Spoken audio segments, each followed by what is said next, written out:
Hey, ladies and gentlemen, my name's Shay Ryan Douglas, and today I'm going to be interviewing Thiago Barbosa and Yossi from Syntropic Solutions, all about the importance of syntropy in the world today. It's really important conversation for the regenerative movement, and I'm really excited to have Thiago here and Yossi here. Thanks for joining me, guys. Thank you. Hey. Thank you, Shay. Thanks, Shay. Really excited. I'm just keen to jump straight into this because we're going to have an 8-week conversation where we discuss the importance of syntropy in the world today, and then open up the discussion for you guys if you're interested in being mentored by these gentlemen, if you wish to implement some of these systems into your own lives, into your own gardens, into your own food forest. And so if you don't know what syntropy is, we're going to discuss that right now. Maybe, Thiago, if you're open to just sharing a little bit, give us a brief explanation of what syntropy is. First of all, thank you, Shay, for opening the space for us. Thanks, Yossi, for joining us today. Syntropy, oh my God, it's so big. So much to explain about syntropy. Let's see if I can make it very short. So syntropy, in my understanding, systems that could be from micro to macro, systems that in its way of being, doing, or making, it moves from simple to complex, and in this process accumulates energy. And if you see the syntropy as a direction of movement, moving towards more complexity, moving towards accumulation of energy, moving towards cooperation, so we will end up being more abundant. Systems get more abundant. And the opposite of syntropy is entropy. Entropy, the direction of movement of systems from micro to macro, where systems move from complex to simple, and in this process lose energy. So in entropy, we have loss of energy. In syntropy, we have accumulation of energy. In entropy, we move towards competition, towards decomplexification. In syntropy, we move towards complexification, accumulation, cooperation. And when you talk about systems, could be an organ, an organism, like our body, a car system, a computer system, a forest system, a planet system. And when this entropy and syntropy that are fully correlated in this process of being, doing, or making it. So when systems are within syntropy, they are moving towards accumulation of energy, they are moving towards cooperation. When the systems are in entropy, they are moving towards decomplexification, loss of energy. And Yossi, anything else that you'd like to add on? What is syntropy? What is entropy?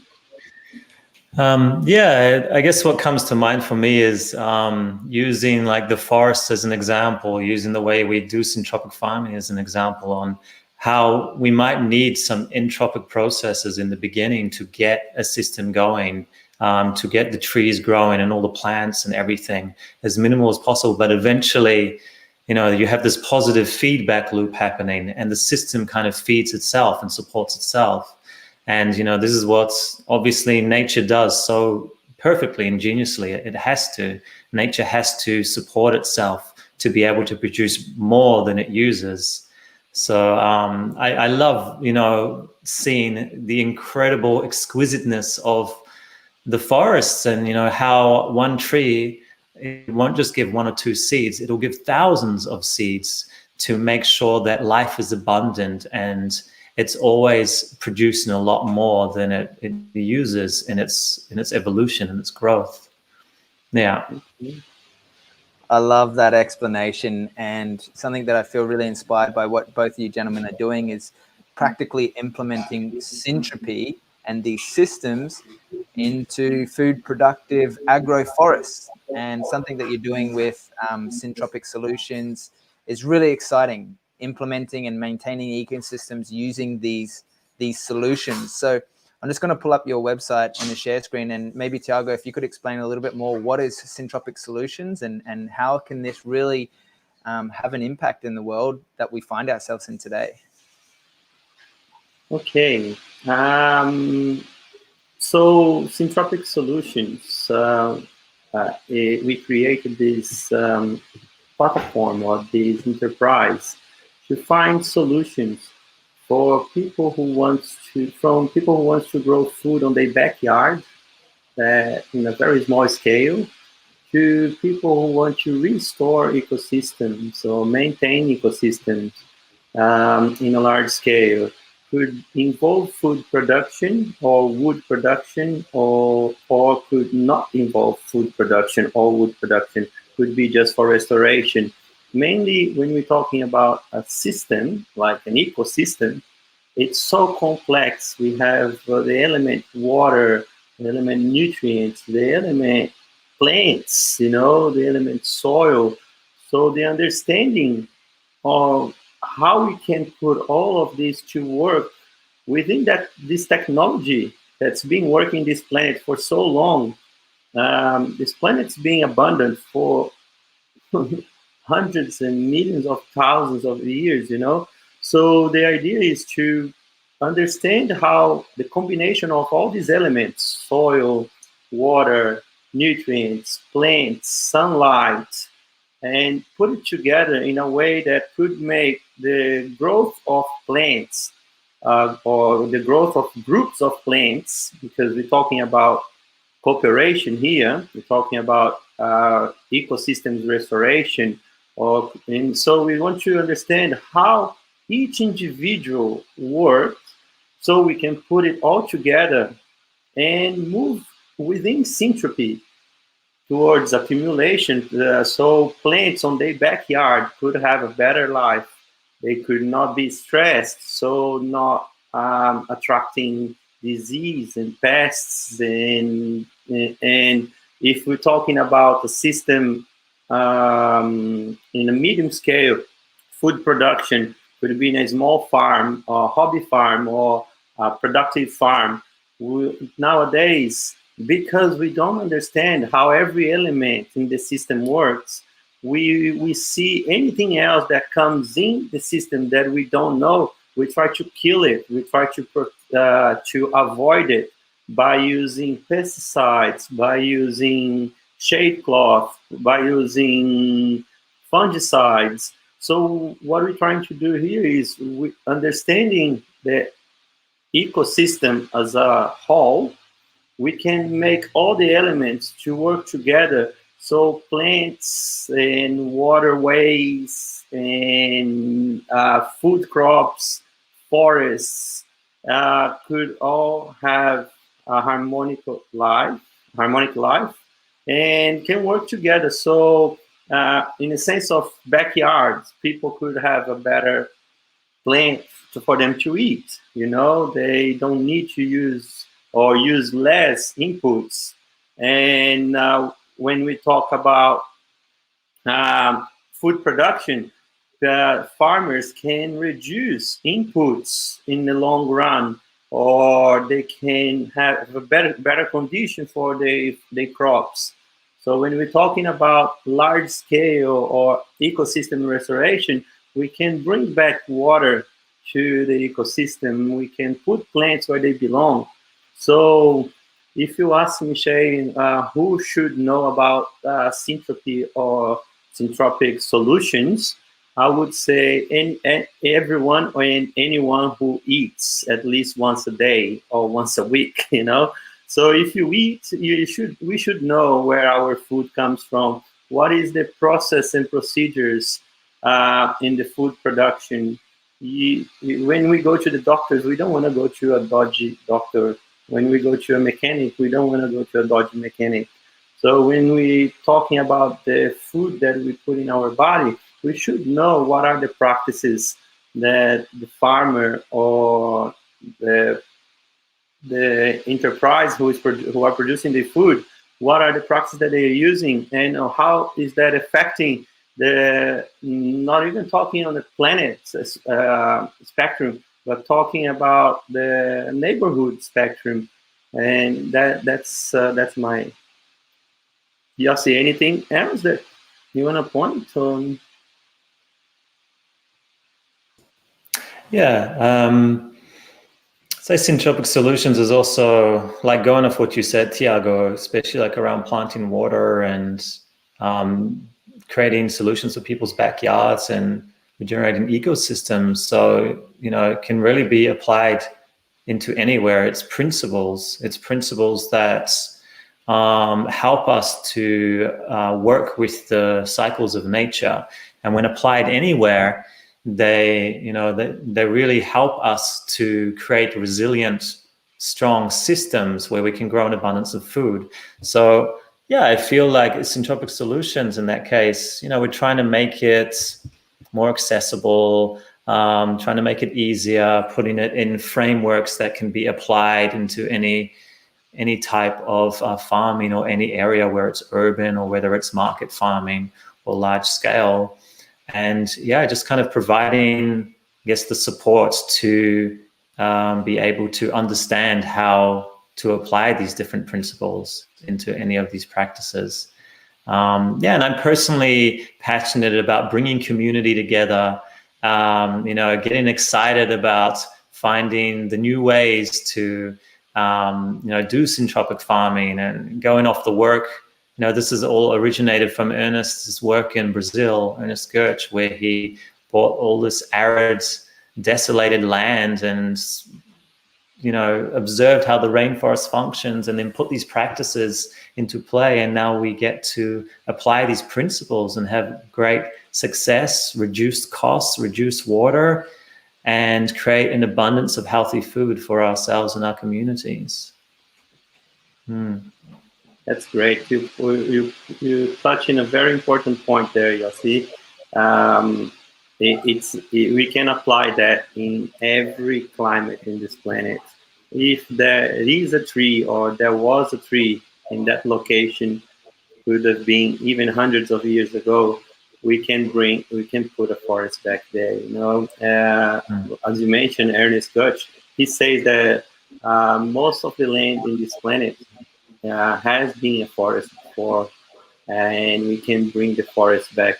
Without the forest, there is no water, there is no nutritious food, and yeah, thank you for pointing that.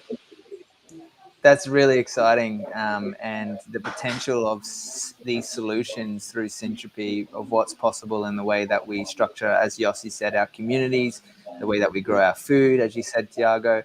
And it seems like the logical next step in our, conscious evolution of living on planet Earth. I'm really curious. I just pulled up a photo a moment ago of the before and after. Maybe Yossi, before we wrap it up, you could give us a little bit of an explanation of what this picture represents and how these systems have really produced an abundance. Yeah. So that before and after photo is at Krishna Village in northern New South Wales in Australia. And yeah, personally, I was fortunate to be there when Thiago came along and started taking on the role of the garden there. And yeah, I guess as you can see, we started from a very grassy patch of land and slowly started implementing row by row these syntropic lines. And the goal of this garden was to provide food for the community there. And there was about anywhere between 40 to 80 people living there, doing trainings or doing other sorts of things. And within the year, we were already producing such an abundance of food, of vegetables, mainly vegetables and some fruits for the kitchen, that we were like figuring out, what do we do with all this food? Who else do we give it to? So we started donating it to the council in the town close by. And it also served as a great teaching space to run workshops over the years. And so many people came through that garden, so many volunteers, which got to learn also about the syntropic farming principles and got to partake in this venture. Do you have anything else, Thiago, that I haven't mentioned? Yeah, I like to see these photos from before and after to see how the level of transformation that the land had, the land that happens in the land, you know. Even if we leave this alone, no one goes back there, this will become a forest that will cycle water. The land, the soil, it's much better than it was when we first started. Even if no humans come and interact with that forest anymore, that will become a wildlife sanctuary where many species can come and live there. There will be food available for generations to come, you know. And we planted there thousands and thousands of plants, fruit trees, and it always started from we always started planting vegetables. So as we go further on these talks over the weeks, we're going to explain more how it works, how you can plant, combination of plants. So in Syntropic, what we do is we plant between 20 to 100 plants per square meter. When you think about that, 20 to 100 plants per square meter, a lot of people go back to the entropic mindset. Oh, there will be competition. Plants can compete. They will compete for water, for shade, for sunlight. And actually, in Syntropy, it is beautiful understanding that nature put every element where it's supposed to be. Where some plants likes to grow very fast, and some plants likes to grow very slow. And some plants like to be in full sun, some plants like to be partly in sun, some plants like to be in full shade. So as we evolve on these talks on a weekly basis, we would love to explain more how this time and space, as we call natural succession, time and space, the stratification where each plant belongs in time and space. So we can actually help people to think differently and observe nature. Because when you go, I want to inspire you guys to go and look around and see where can you see more than one tree or more than one plant growing together, you know, in 1 or 2 or 5 square meters. How many plants you can observe and see how perfect they actually occupy different layers. And imagine all the plants that came before those plants and the plants that will come after that. So with that in mind, I want to inspire people to look at nature with different eyes and see that the solution is so simple. Nature is giving us the solution. Just observe it and let's mimic this process, these processes that it's happening every day, so we can mimic it and replicate it and put that in our food production system. And if you, Shay, or Yossi wants to add on anything about that, it would be awesome. I love it, Thiago. Thanks for sharing, and same to you, Yossi. It's really, really exciting, this project and what you guys are doing for the planet, and most importantly for the people, especially around food production, which is an essential for life on planet Earth. And I'm really excited. Every week we're going to be doing these videos where we have the opportunity to ask these gentlemen some questions about Syntropy. Next week we've planned to dive deeper into the origins of Syntropy, where it came from, and these gentlemen will share their experience in their practice and training grounds over in Brazil. And we're interested to hear from you guys. If you have any questions that you would like to ask Thiago or Yossi yourself, just write them in the comment section below. And we'd really like to invite you, if you got value out of this video, you got some little gold nuggets of inspiration, feel free to share it with your friends, and please leave us a like. We'd really appreciate that. But we're really excited to bring you these videos every week, and in 8 weeks' time, if you're interested to go even deeper and learn one-on-one with Thiago and Yossi, joining the mentorship program. But for now, guys, thank you for joining us. Yossi, appreciate your time. Thank you, Thiago. And we look forward to seeing you next week. Thank you, guys. Thank you, Yossi. Thank you, Shay. Thanks, Shay. Thanks.